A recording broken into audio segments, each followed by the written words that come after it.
Hello.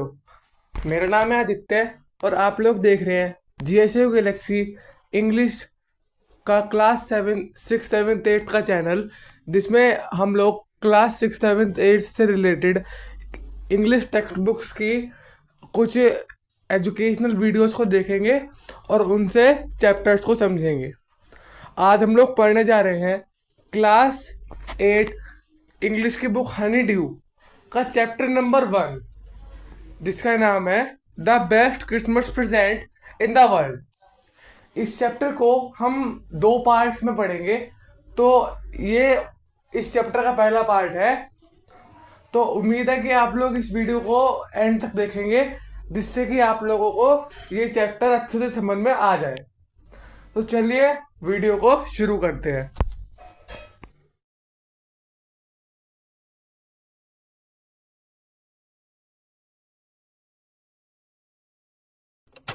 Before you read, यानी कि पढ़ने से पहले, there are some dates or periods of time in the history of the world that are so significant that anyone knows and remembers them.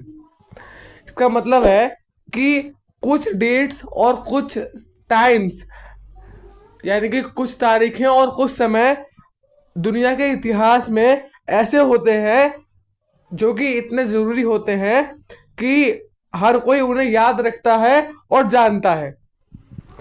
The story you will read mentions one such date and event. जो story आप लोग पढ़ने जा रहे हो वो इसी तरीके के एक इवेंट के बारे में है और इसी तरीके की एक डेट के बारे में है। A war between the British and the Germans in 1914। ये किस इवेंट के बारे में है? एक लड़ाई जो कि ब्रिटिश और जर्मन्स के बीच में हुई थी 1914 में, उसके बारे में ये चैप्टर में हमें एक स्टोरी दी गई है। Can you gas which war it was? क्या आप गैस कर सकते हो ये कौन सी वॉर थी? अगर आप लोग गैस कर सकते हो तो कमेंट सेक्शन में इसका जवाब जरूर लिखना। अब इसका first part. I spotted it in a junk shop in Bridport, a roll top desk. मैंने ब्रिडपोर्ट की एक जंक शॉप में, यानी कि कूड़े कबाड़े की शॉप में, कबाड़ी की शॉप में एक रोल टॉप डेस्क को देखा। यानी कि ऐसा डेस्क जिसकी एजेस रोल्ड थी, जिसकी एजेस गोल थी। The man said it was early 19th century NO। जो वहां पर आदमी था उसने मुझे ये बताया कि ये अर्ली 19th सेंचुरी की है, यानी कि 19वीं शताब्दी के शुरू की है और ओक वुड से बनी हुई है। I had wanted one but they were far too expensive. मुझे एक ऐसे ही डेस्क चाहिए थी लेकिन वो बहुत महंगी महंगी थी। This one was in a bad condition, the roll top in several pieces, one leg clumsily mended, scratch marks all down one side. यानी कि ये वाली जो रोल टॉप डेस्क थी ये बहुत बुरी कंडीशन में थी, बहुत बुरी हालत में थी।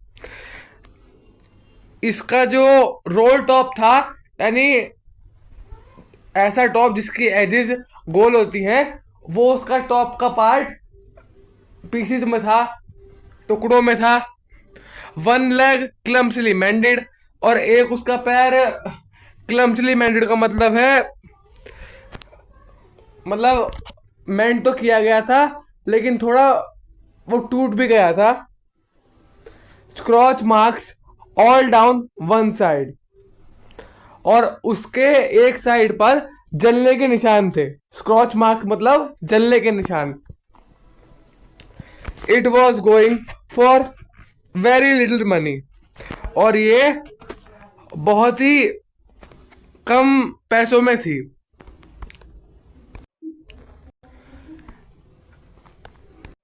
I thought I could restore it, मुझे लगा मैं इसे ठीक कर दूंगा। It would be a risk, a challenge, but I had to have it. ये एक रिस्क हो सकता है, ये एक चैलेंज हो सकता है, लेकिन मुझे ये करना ही था। I paid the man and brought it back to my workroom at the back of the garage. मैंने उस आदमी को रोल टॉप डेस्क के पैसे दिए और इस डेस्क को अपने वर्करूम में लेकर आ गया, जो कि गैरेज के पीछे ही था। I begin work on it on Christmas Eve. मैंने इस पर काम करना शुरू किया क्रिसमस ईव पे, यानी कि क्रिसमस से जो पहले वाला दिन होता है 24 दिसंबर, उसकी इवनिंग पे। I remove the roll top completely and pulled out the drawers. मैंने उसका रोल टॉप जो था ऊपर का हिस्सा वो पूरा हटा दिया और ड्रॉर्स को बाहर निकाल लिया। जो टेबल के अंदर ड्रॉर्स लगे हुए होते हैं उनको मैंने बाहर निकाल लिया। The veneer had lifted almost everywhere. अब ये विनर क्या है भाई? विनर क्या है? A thin layer of plastic or decorative wood on furniture of cheap wood. यानी कि विनर एक प्लास्टिक की या फिर डेकोरेटिव वुड की थिन लेयर होती है जो कि सस्ते वुड की चीजों पर लगी हुई होती है। तो वो जो थिन लेयर थी वो पूरी तरीके से हर जगह पर फैली हुई थी। It looked like water damage to me. मुझे लगा ये पानी की डैमेज की वजह से है, यानी कि इसमें पानी कभी पड़ा होगा तो ये उसकी वजह से फैली हुई है। Both fire and water had clearly taken their toll on this desk. यानी कि पानी और आग दोनों ने ही इस डेस्क को डैमेज किया हुआ था, इस डेस्क पर अपना टोल ढाया हुआ था। The last drawer was struck fast. जो लास्ट ड्रॉर था वो बहुत ही कैडी तरीके से अटक गया। I tried all I could to ease it out gently. मैंने वो सारे तरीके अपनाए जिनसे मैं इस ड्रॉर को आराम से निकाल पाऊं। In the and I used brute force. और आखिर में मैंने ब्रूट फोर्स का सहारा लिया, मैंने अपनी पूरी ताकत लगाई। I struck it sharply with one side of my fist and the drawer flew open to reveal a shallow space underneath a secret drawer. अब मैंने ड्रॉर के एक साइड पर अपने हाथ से थोड़ा प्रेशर लगाया और जैसे ही वो ड्रॉर खुला उसके अंदर एक शैलो स्पेस में, कम स्पेस में एक और ड्रॉर दिखाई दिया, यानी कि ड्रॉर के अंदर एक secret drawer. There was something in there. उसमें कुछ था। I reached in and took out a small black tin box. मैंने अंदर हाथ डाला और एक छोटा सा काले कलर का टीन का डिब्बा निकाल लिया। Sellotaped to the top of it was a piece of lined note paper.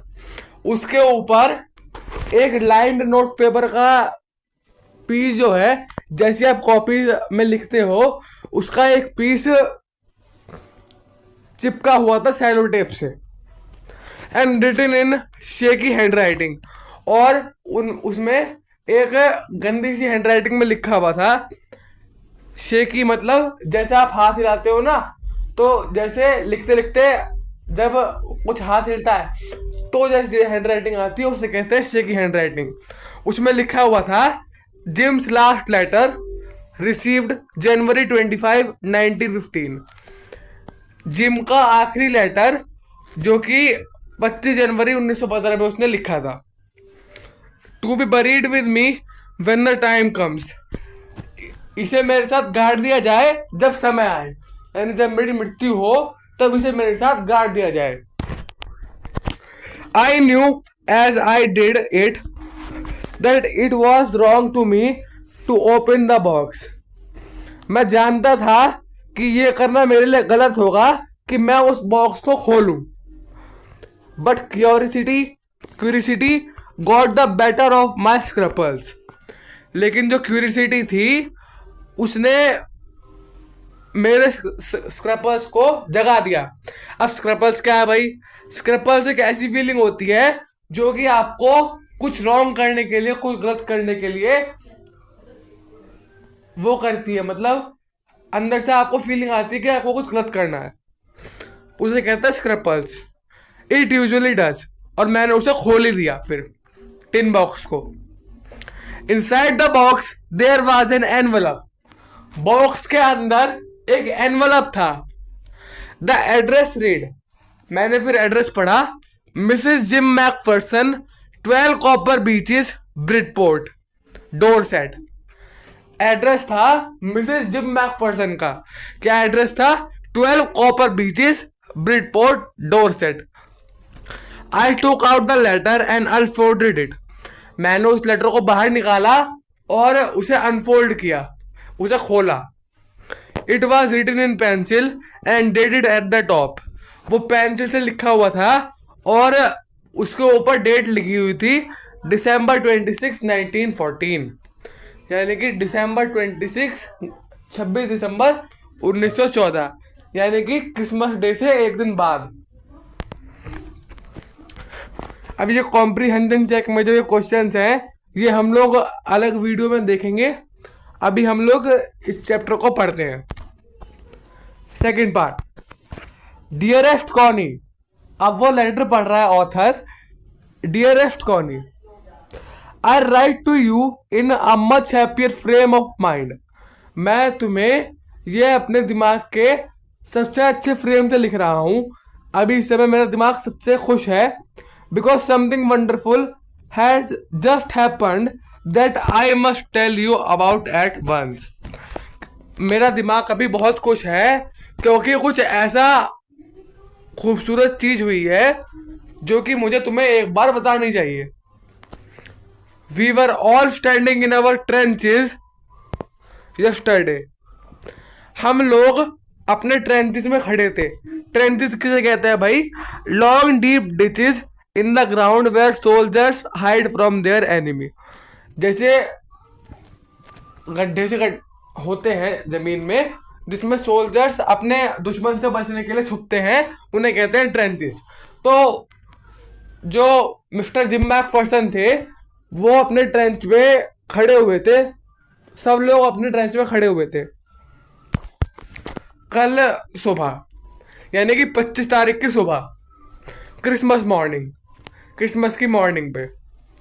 It was crisp and quiet all about, as beautiful a morning as I have ever seen. ये crisp और quiet morning थी, इतनी beautiful morning जैसे मैंने देखी ना हो। As cold as frosty as a Christmas morning should B.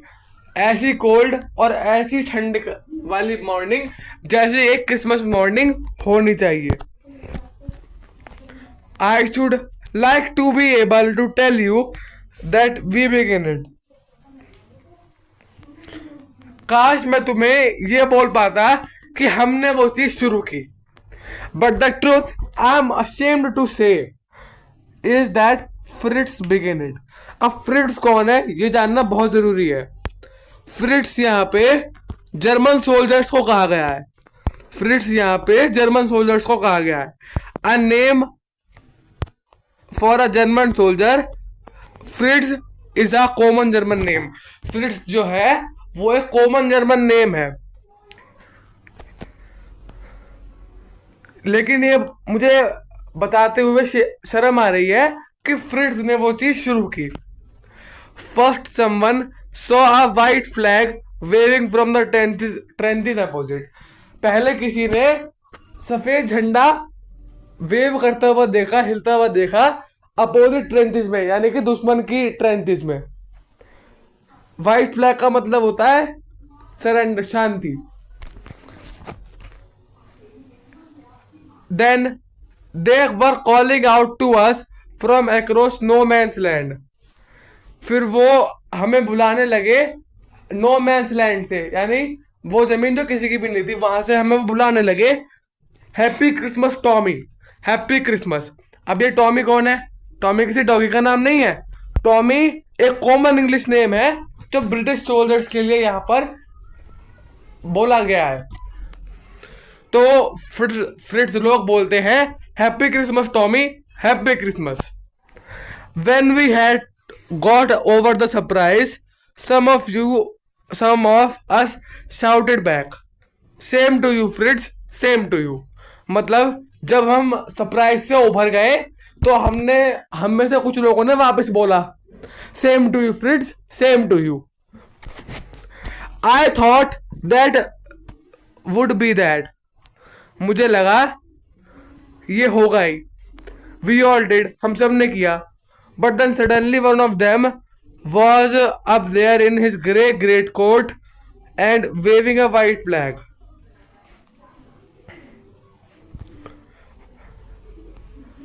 लेकिन फिर अचानक ही एक ग्रे ग्रेट कोट में, यानी ग्रे कलर के कोट में एक आदमी व्हाइट फ्लैग को लहराने लगा।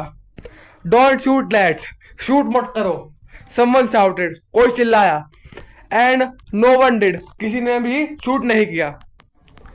Then there was another Fritz up on the parapet and another, keep your heads down, I told the men, it's a trick but it was not। मतलब फिर एक और फ्रिट्स जो थे, एक और जर्मन, उन्होंने वो पारप्रेट के ऊपर आए और किसी दूसरे ने, और लोग आ गए, एक के बाद एक दूसरे आ गए। Keep your heads down, I told the man, it's a trick but it was not. फिर जिम मैकफर्सन बोलते हैं अपने सर नीचे रखो।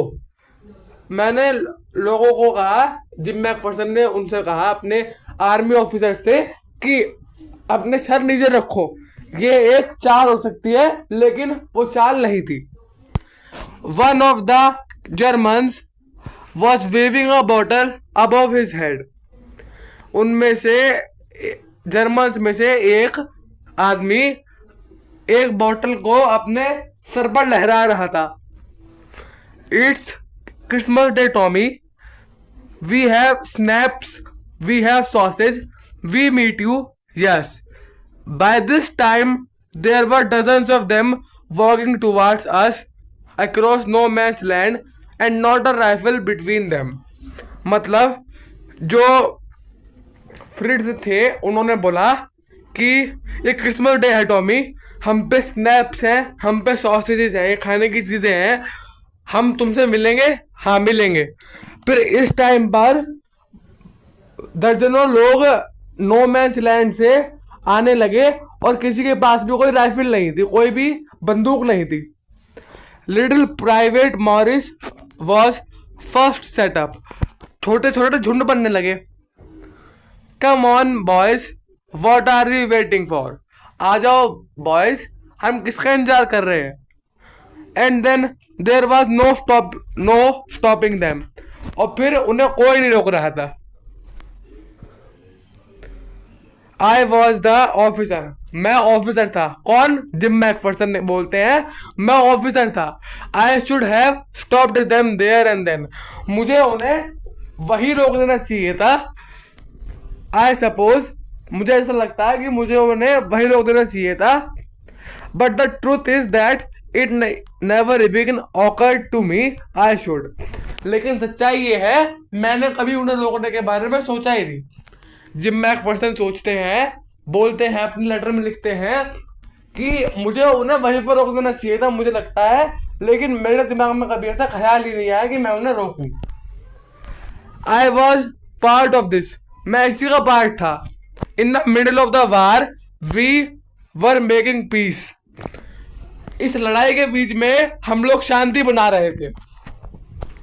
You can't imagine dearest Connie, अब वो कॉनी से बोलते हैं तुम सोच भी नहीं सकती, my feelings as I looked into the eyes of the Fritz officer who approached me, hand outstretched, यानी कि तुम सोच भी नहीं सकती कौनी कि मेरी फीलिंग्स क्या होंगी जब मैंने उस पुलिस ऑफिसर की आंखों में देखा जो कि मेरी तरफ आया और मुझसे हाथ मिलाया। हैंस वुल्फ ही सेड, और उसने कहा, अपना नाम बोला, Hans Wolf, gripping my hand warmly and holding it, और उसने मेरा हाथ गरमाई से पकड़ लिया। आई एम फ्रॉम डसलडॉर्फ, मैं डसलडॉर्फ एक जगह है, मैं वहां से हूं। I play the cello in the orchestra, मैं ऑर्केस्ट्रा में सेलो बजाता हूँ। सेलो एक म्यूजिकल इंस्ट्रूमेंट होता है वायलिन की तरह। हैप्पी क्रिसमस, यानी कि happy Christmas. Captain Jim McPherson, अब जिम मैकफर्सन अपना नाम बोलते हैं। आई रिप्लाइड, मैंने रिप्लाई किया, and a happy Christmas to you too, और तुम्हें भी happy Christmas. I am a school teacher from Dorset in the west of England, मैं डोरसेट से एक स्कूल टीचर हूं जो कि वेस्ट इंग्लैंड के वेस्ट में है। डोरसेट, अब वो जो हैंस वुल्फ था वो बोलता है डोरसेट, ही स्माइल्ड, वो मुस्कुराता भी है। आई नो दिस प्लेस, मैं इस जगह को जानता हूँ। I know it very well, मैं इसे बहुत अच्छे से जानता हूँ। We shared my rum ration and his excellent sausage, हमने अपना खाना शेयर किया और उसका सब बढ़िया सा सॉसेज भी शेयर किया। And we talked Connie how we talked, और हमने आपस में बात करी कॉनी, और कैसे बात करी। He spoke almost perfect English, वो लगभग परफेक्ट इंग्लिश बोलता था। But it turned out that he had never set foot in Dorset, लेकिन बाद में पता चला कि उसने कभी डोरसेट में कदम ही नहीं रखा था। Never even been to England, और कभी इंग्लैंड में आया भी नहीं था। He had learn all he knew of England from school, उसे इंग्लैंड के बारे में जितनी भी जानकारी थी वो स्कूल से मिली थी। And from reading books in English, और इंग्लिश के बुक किताबों को पढ़ने से मिली थी इंग्लैंड के बारे में जानकारी। His favourite writer was Thomas Hardy, उसका फेवरेट राइटर थॉमस हार्डी था। His favourite book far from the madding crowd, और उसकी फेवरेट बुक कौन सी थी? Far from the madding crowd. So out there is no man's land, we talked of Bathsheba and Garbail Oak and Southern Troy and Dorset, हमने इन सब चीज़ों के बारे में बात करी। He had a wife and one son, उसकी एक वाइफ थी और एक बेटा था। Born just 6 months ago, जो कि 6 महीने पहले ही पैदा हुआ था, यानी उसकी उम्र 6 महीने थी, हैंस वुल्फ के बेटे की। As I looked about me, there were hundreds of khaki and grey everywhere. जैसे ही मैंने अपने आसपास देखा तो वहां पर खाकी और ग्रे कलर ही मुझे दिखा। All over no man's land, no man's land के अंदर खाकी और ग्रे कलर ही भर रहा था। स्मोकिंग कर रहे थे लोग, लाफिंग हंस रहे थे, बातें कर रहे थे, पी रहे थे, खा रहे थे। Hans Wolf and I shared what was left of your wonderful Christmas cake. Hans Wolf ने तुम्हारा बनाया हुआ, हैंस वुल्फ और मैंने तुम्हारा बनाया हुआ केक आपस में शेयर किया। कौन? ही थॉट द मर्जीपन, एक स्वीट कवरिंग। मर्जीपन क्या है? एक स्वीट कवरिंग जो कि केक के ऊपर शुगर, एग और आलमंड से बनाई जाती है। He thought the marzipan was the best he had ever tasted, और उसे लगा ये मर्जीपन सबसे अच्छी है जो उसने कभी भी टेस्ट करी होगी। आई एग्रीड, मैंने एग्री किया। वी एग्रीड अबाउट एवरीथिंग, हमने हर चीज के लिए एग्री किया, हम हर चीज के लिए मान गए। And he was my enemy, और वो मेरा दुश्मन था। मतलब आप समझ रहे हो, वो दुश्मन था लेकिन फिर भी उन लोगों ने हर चीज के लिए एग्री किया। There never was a Christmas party like it Connie. अब वो कौन से बोलते हैं कि कभी भी ऐसी कोई भी क्रिसमस पार्टी नहीं हुई थी. Then someone, I don't know who, bought out a football. फिर कोई आदमी, मैं नहीं जानता कौन था, फुटबॉल लेके आ गया. Great coats were dumped in piles to make goal posts. Sorry, great coats जो थे, जो वर्दी होती है, वो पाइल्स पर रख दी गई थी जिससे कि गोल पोस्ट बनाई जा सके. And the next thing we knew, it was Tommy against Fritz out in the middle of no man's land. और उसके बाद बताओ क्या हुआ. उसके बाद टॉमी और फ्रिट्ज के बीच में फुटबॉल का मैच हुआ नो मैंस लैंड के अंदर. Hans Wolf and I looked on and cheered. Hans Wolf और मैंने देखा और चीयर किया, प्रोत्साहन दिया. Clapping our hands and stamping our feet. हमने अपने पैर पटके और तालियां बजाई. To keep out the cold as much as anything. और जिससे कि हमारा जो ठंड है वो कम हो जाए. There was a moment when I noticed our breath mingling in the air between us. मैंने एक मोमेंट ऐसा भी नोटिस किया जब हम लोगों की सांसें आपस में मिल रही थी हवा में. He saw it too and smiled. उसने भी ये नोटिस किया, ये भी देखा और वो मुस्कुराया. Jim McPherson, he said after a while. थोड़ी देर में वो बोला, Jim McPherson, I think this is how we should resolve the war. मैं सोचता हूं कि ये एक तरीका है जिससे हम इस लड़ाई को खत्म कर सकते हैं. No one dies in a football match. कोई भी फुटबॉल मैच में नहीं मरता. No children are orphaned. कोई भी बच्चा अनाथ नहीं होता. No wife become widows. कोई भी वाइफ विडो नहीं बनती, विधवा नहीं बनती फुटबॉल के मैच में. I did prefer cricket. मैं क्रिकेट को ज्यादा प्रेफर करता हूँ, यानी मैं क्रिकेट को ज्यादा मानता हूँ. आई टोल्ड हिम, मैंने उन्हें बताया. Then we Tommies could be sure of winning probably. अगर हम क्रिकेट खेलते तो हम टॉमीज, हम ब्रिटिश जीतते ही, वो जिम मैकफर्सन ने बोला. We laughed at that and together we watched the game. हम उस चीज पर हंसे और फिर गेम दोबारा देखने लगे. सैड टू से कॉडी, फ्रिट्ज वन 2-1. ये बताते हुए फिर से दुख हो रहा है कॉडी कि उस मैच में फ्रिट्ज जीत गए 2-1 के स्कोर से. But as Hans Wolf generously said, लेकिन जैसे हैंस वुल्फ ने कहा, our goal was wider than theirs. हमारा गोल जो था वो चौड़ा था उनके गोल से. So it was not quite fair. तो ये जो मैच है फेयर नहीं है, ये ठीक से खेला गया मैच नहीं है. हमारा गोल उनके गोल से ज्यादा चौड़ा था, ये बोला हैंस वुल्फ ने. The time came and all too soon when the game was finished. The snaps and the rum and the sausage had long since run out and we knew it was all over. फिर समय आया, शाम हो गई और game खत्म हो गया. जो स्नैप्स थे, जो खाने का सामान, राशन था, सॉसेज थे, वो सब खत्म हो गए थे और हम सबको पता था कि वो खत्म हो गए हैं. I wished Harth well and told him I hoped he would see his family again soon, that the fighting would end and we could all go home.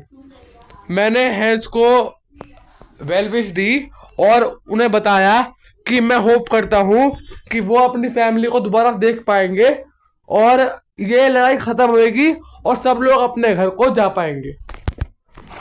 I think that it is what every soldier wants, both sides. मैं ये सोचता हूँ कि ये एक ऐसी चीज है जो हर किसी सोल्जर को चाहिए, दोनों तरफ, फ्रिट्ज की भी तरफ और क्या कहते हैं टॉमीज की भी तरफ. Hans Wolf said, Hans Wolf बोले, टेक केयर जिम मैकफर्सन. अपना ख्याल रखो Jim McPherson. I shall never forget this moment nor you. मैं कभी इस मोमेंट को नहीं भूल पाऊंगा और ना ही तुम भूल पाओगे। He saluted and walked away from me slowly, unwillingly. I felt. उसने मुझे सैल्यूट किया और मुझसे धीरे धीरे दूर जाने लगा, अनविलिंगली, यानी कि उसकी इच्छा नहीं थी दूर जाने की, लेकिन फिर भी वो गया, मुझे ऐसा लगा। He turned to wave just once and then become one of the hundreds of grey-coated men drifting back towards their trenches. उसने फिर एक बार वेव किया और फिर वो बहुत सारे जो सोल्जर्स थे ग्रे कोट में, उनके साथ में मिल गया और अपने ट्रेंचेस में वो लोग चले गए। That night, back in our dugouts, we heard them singing a carol and singing it quite beautifully. उस रात हम जब अपने डगआउट्स में वापस आए, हमने उन्हें कैरोल गाते हुए सुना, जो कि वो थोड़ा अच्छा गा रहे थे। It was still nagged silent night. Still nagged का क्या मतलब हुआ? Silent night. Our boys gave them a rousing chorus of while shepherds watched. We exchanged carols for a while and then we all fell silent. फिर हमने carols को exchange किया और फिर हम सब चुप हो गए। We had our time of peace and goodwill. हम उस समय अपना शांति का समय बिता रहे थे। A time I will treasure as long as I live. ऐसा समय जो कि एक खजाना है, जो मैं मानूंगा जब तक मैं जिंदा रहूंगा। Dearest Connie, by Christmas time next year, this war will be nothing but a distant and terrible memory. Dearest Connie, अगले क्रिसमस तक ये जो लड़ाई है ये कुछ नहीं होगी, लेकिन एक डिस्टेंट और टेरेबल मेमोरी होगी, एक डरावनी याद होगी। ये वॉर अगले क्रिसमस तक और कुछ नहीं होगी। I know from all that happen today how much both आर्मीज long for piece. मैंने आज ये देख लिया कि दोनों आर्मीज शांति को कितना चाहती हैं। We shall be together again soon, I am sure of it. हम लोग साथ में आएंगे और मैं इस बात का श्योर हूँ, मैं इस बात को मानता हूँ कि हम लोग वापस से साथ में आएंगे जल्द ही। योर लविंग जिम, तुम्हारा प्यारा जिम। ये लेटर उन्होंने लिखा था जिम मैकफर्सन ने अपनी वाइफ कॉनी मैकफर्सन को, जिसको उस ऑथर ने अपने डेस्क के अंदर के टिन बॉक्स से निकाला था। अब इससे आगे का हम लोग नेक्स्ट पार्ट में कवर करेंगे। अगर आपको ये वीडियो अच्छी लगी हो तो इस वीडियो को लाइक कीजिए, शेयर कीजिए और सब्सक्राइब कीजिए मेरे चैनल को इस जैसी और वीडियोस को देखने के लिए। और इस वीडियो को पूरा देखने के लिए thank you and thank you very much.